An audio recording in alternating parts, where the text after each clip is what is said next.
आओ हमारे देश। हे माताजी महाराज, मारी रसाल ने ठीक कर दो। आप चिंता ना करो काकी, मैं और रुक्मी हवेली जा ही रहे। नाना, मैं चालू ना थारे साथ हवेली में। थारे को याद है हम हरी काका के बाग में आम चुराने गए थे? हाँ, और पकड़े जाने पर हम सब भाग गए थे और तू अकेली पेड़ पर छिप गई थी। हमारे मना करने पर भी रुक्मी जिद करने लगी कि ना ना, हमारी रसाल को तो आंसू ही दिखे। रसाल मेरी पत्नी है और उसका कैसे ख्याल रखना है ये मुझे तुमसे सीखने की जरूरत नहीं है। इसलिए कौन सा डॉक्टर उसका इलाज करेगा ये फैसला भी मैं करूंगा, तुम नहीं।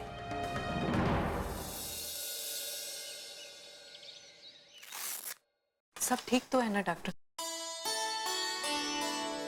अब तुम पूरा आराम करोगी और अपना ख्याल रखोगी, समझी? जी डॉक्टर साहब। समझी ना? डॉक्टर राठौर, रसाल को हुआ क्या था? There is nothing wrong with her. Rasal बिल्कुल ठीक है। तो फिर ये बेहोश क्यों हुई थी? जहां तक मुझे लगता है इसने अपने बापू की बीमारी का स्ट्रेस लिया है, शायद इसी कारण बेहोश हो गई होगी। अब मैंने इसे समझा दिया है कि ये किसी बात का स्ट्रेस ना ले, क्योंकि तुम पर अब अपनी तबीयत की ही नहीं बल्कि अपने होने वाले बच्चे की तबीयत की भी जिम्मेदारी है। आप बिल्कुल फिक्र ना कीजिए ठाकुर साहब, ये हमारे गांव की जंगली बिल्ली है, स्ट्रॉन्ग है ना? मिस्टर राठौर, मुझे लगता है अब हमें रसाल को आराम करने देना चाहिए। या एब्सोल्युटली। ओके ठाकुर साहब, अब मैं चलता हूँ। अरे डॉक्टर साहब, आप ऐसे कैसे जा सको? चाय पानी तो पीकर जाओ। थैंक्स, बट मैं अस्पताल में कुछ काम अधूरा छोड़कर आया हूँ। वहां भी पेशेंट मेरा इंतजार करते होंगे। आंसू बेटा, अगर तुम थोड़ी देर रुक जाते तो मारे को भी रसाल से बातें करने का मौका मिल जाता। बहुत दिन से माँ बेटी के बीच में कुछ बातें ना हुई। ओके, ठीक है। ये तो बहुत ही चौखी बात है। अरे इसी बहाने हमें डॉक्टर साहब की खातिरदारी करने का मौका मिल जाएगा और माँ बेटी को आपस में बात करने का समय। देखना बींदनी, हमारी बुराई ना करना अपनी माँ से।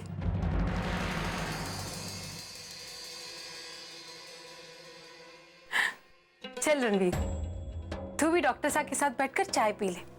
अब डॉक्टर साहब पराए तो ना है। चलो।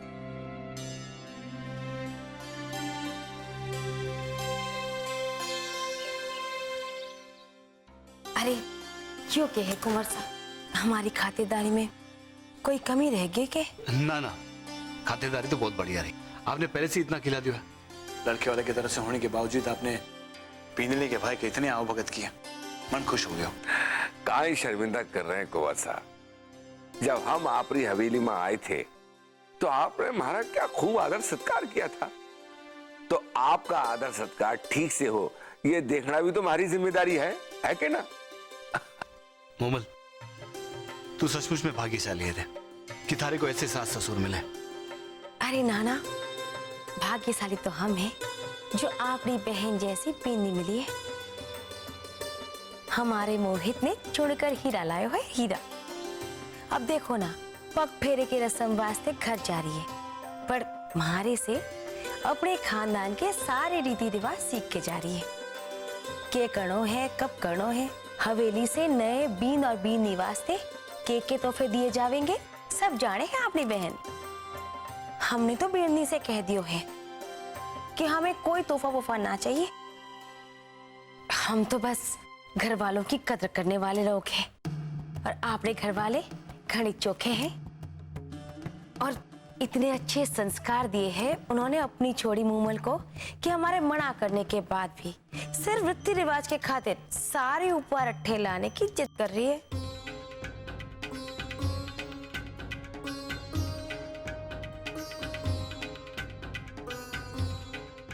मोमल, पढ़ने लगे, हमें निकलना चाहिए।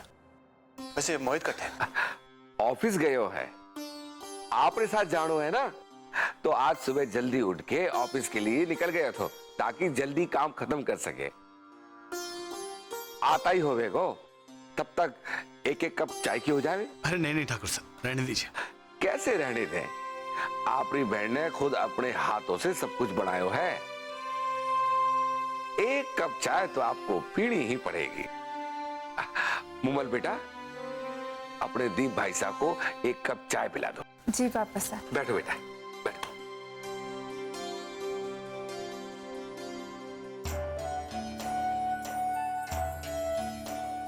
ले, बन गई थारी चोटी। माँ, वो दराज खोल के आईना दे दो ना। अच्छे से हाँ। ले चोरी।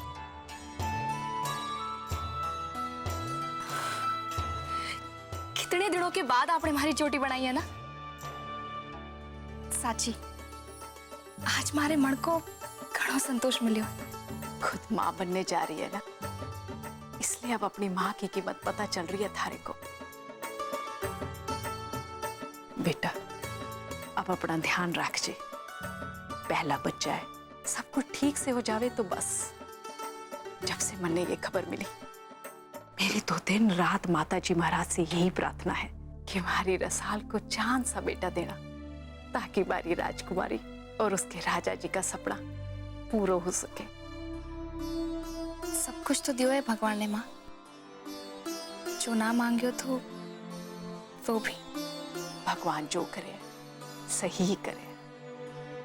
बस मने एक ही शिकायत है, थारी गृहस्थी में जो मुसीबत है उसे भगवान दूर कर दे, तुम्हारी चिंता दूर हो जाएगी।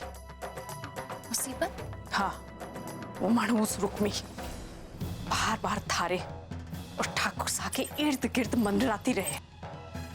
हर छोटी छोटी बातों के लिए फोन करके ठाकुर सा को परेशान करे। माँ, जीजी ने बापू वास्ते ठाकुर सा को फोन किया था, और जे वो फोन ना करती तो ठाकुर सा अस्पताल ना पहुंच पाते और ना ही बापू ठीक हो पाते। और फिर जब हमारे को जीजी से कोई शिकायत ना है तो आपको क्यों इतनी तकलीफ हो रही है? और आप जानो, हम दोनों बहनों में बहुत प्रेम है और आपकी कोई भी बात इस सच को ना बदल सके। इस वास्ते बार बार आप जीजी को हमारे सामने नीचा दिखाने की कोशिश ना करो। बेटा, हमारी तो बस इतनी इच्छा है कि तू खुश रहे। आगे थारी मर्जी। मैं खुश हूं माँ, बहुत खुश।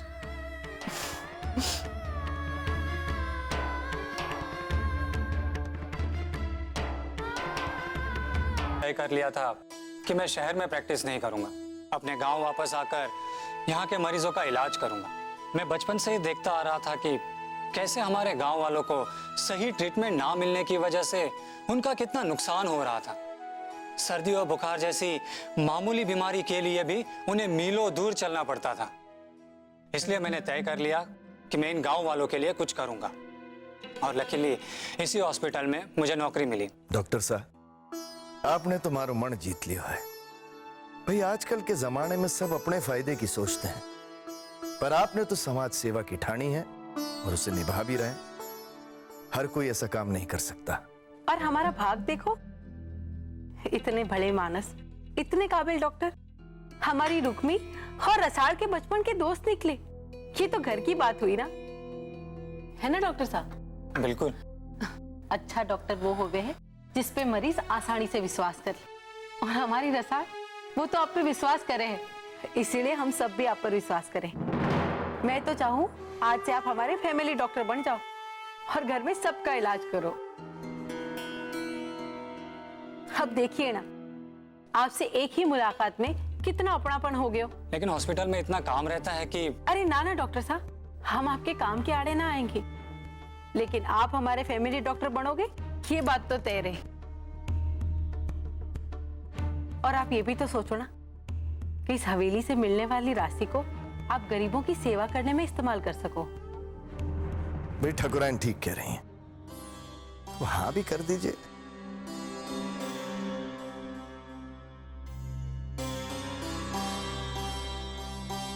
ठीक है, जैसा आप चाहें। अरे आजा पट्टे, आ ही गए हो तुम्हारी दूसरी बींदनी को भी देख लो। कौन? हमारी दूसरी बहू जो दीप की, हमारे बेटे की बींदनी है, पद्मा। रसाल से बड़ी है, पण 4 साल हो गए अब तक उसकी कोख ना भरी। और हमारा मन कह रहा है कि पता नहीं क्यों आप उसका इलाज कर सको हो। जरूर, मैं पूरी कोशिश करूंगा।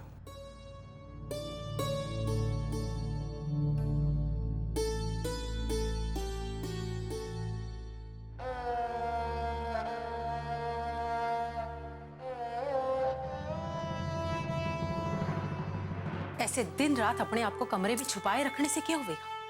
वैसे भी हवेली में सबको मालूम है कि तू अपने आप को अठे छुपाए क्यों बैठी रहती है। अठे बैठने से बेकार के ताने तो न सुनने पड़े जिसमें हमारा कोई दोष ही ना है। दोस्त किसका है ये अभी पता चल जाएगा। नीचे एक नया डॉक्टर आया है, थारी जांच करवानी है। क्या होगा उससे? नया डॉक्टर भी वही बोलेगा कि मारे को बच्चा हो सके। पर कब? थारे बच्चे होने की राह में मैं जीवन भर बाट ना देख सकूं। तो आप मारे से पहले अपने बेटे का चेकअप कहीं ना करा लेती हूँ मासा। पद्मा, तुम आजकल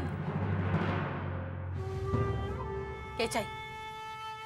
वो डॉक्टर साहब जाना चाहे है, कहा है किसी और दिन आके पद्मा भाभी सा की जांच करेंगे। ठीक है, तो जा आटी से। जी। थारे जैसों का तो भाग्य ऐसा हुए, भगवान आगे से कुछ देना चाहे फिर भी तुम अपने कर्म से उसे गवा दो।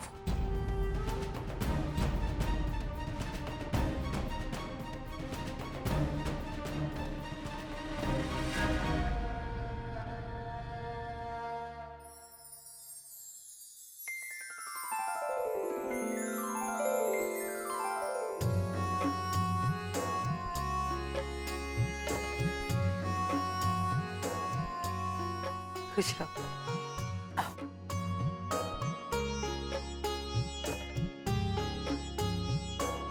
दूधो नहाओ, वो तो फलो। कितनी फुटरी लागे है हमारी छोरी। खुशी और प्रेम का तेज जल के है चेहरे पर।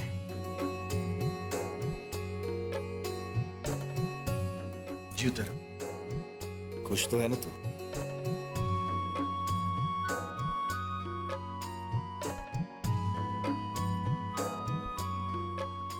सदा खुश रहो, सदा सुहागन रहो। अपनी बेटी की विदा होने के बाद ही ये बात समझ में आवे है कि लोग छोरियों को पराया धन क्यों कहे हैं। बहुत सी बातें करनी है थारे से, बहुत कुछ बताना है थारे को। मासा, अब मैं आ गई हूँ ना, रात भर बैठकर बातें करेंगे।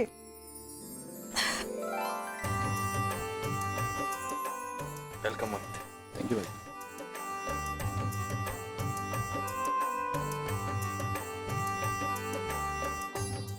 मैम सॉरी, मैं तुझे लेने नहीं आ पाया। It's okay भाई साहब, मैं समझ सकती हूँ। और आप वैसे भी भाभी साहब को ऐसी हालत में छोड़कर कैसे आ सकते थे? अब यही बात तू अपनी भाभी साहब को जाके समझा। वो तो मेरे पीछे पड़ी हुई है, मोमल को लेके आओ, मोमल को लेने जाओ। कान खा गई है मेरे। डोंट वरी, मैं उन्हें समझा दूंगी। सदा सुहागन रहो, खुश रहो।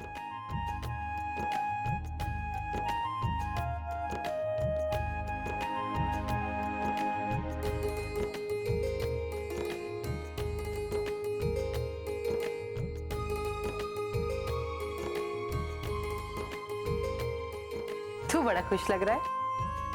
खुशी की तो बात है मासा, आज उसके सास और ससुर मुमल की इतनी तारीफ कर रहे थे, सुन के सीना चौड़ा हो गया। पापा, ठाकुर बेनी प्रताप और उसकी पत्नी बहुत अच्छे लोग हैं। आज मुझे लग रहा है कि मुमल ने मोहित को चुन के बहुत अच्छा किया। सब कुछ जरूरत से ज्यादा मीठो मीठो और फुटरो लागे।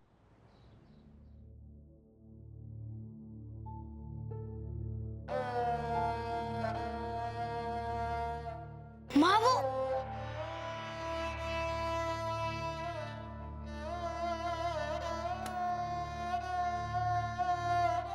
माँ, अब कैसी तबीयत है रसाल की? मारे को घनी चिंता हो रही थी उसकी। इतना भी समझ ना आवे तने कि आज कितने दिनों बाद थारे बापू इतनी चैन की नींद सो रहे हैं।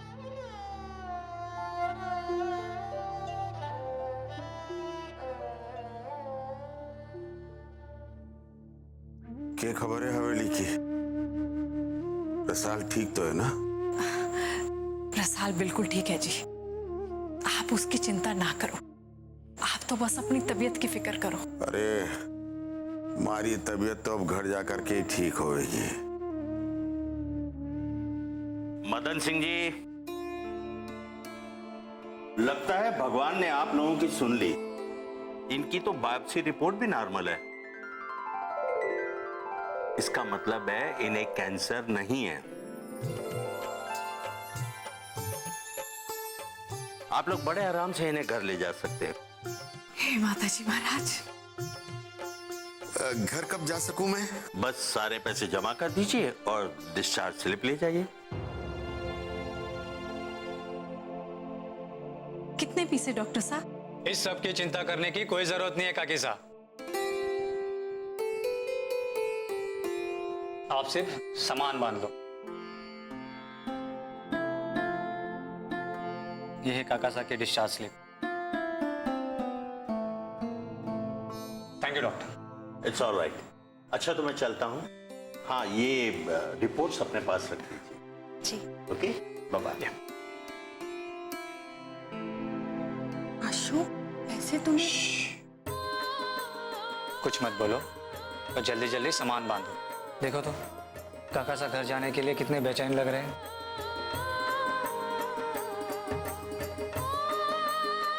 थारे को समझ ना आवे है कि थारे को किन किन बातों के लिए कितनी बार धन्यवाद कहूँ। तो मत कहो।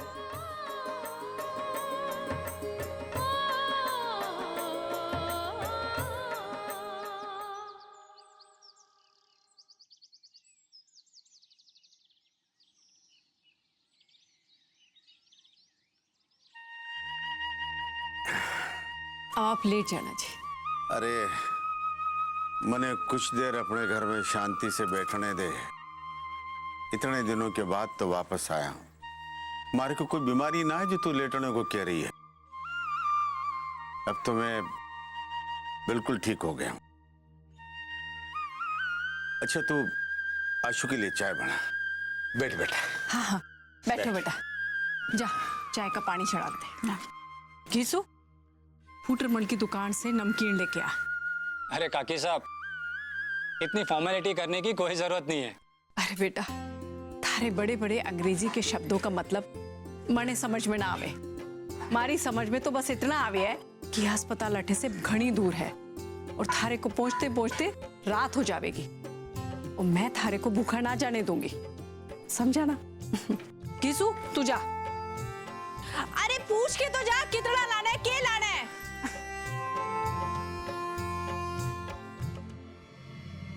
अरे क्या हो गया? भाग भाग के काई आ रहे हो? घनी बुरी खबर है, अनर्थ हो गई हो। क्या बात है? वो कल रात को अपने अंबिका की बिन जो शहर से आने वाले थे ना। क्या हुआ भाई साहब? आयो ना के? आयो पर जिंदा ना।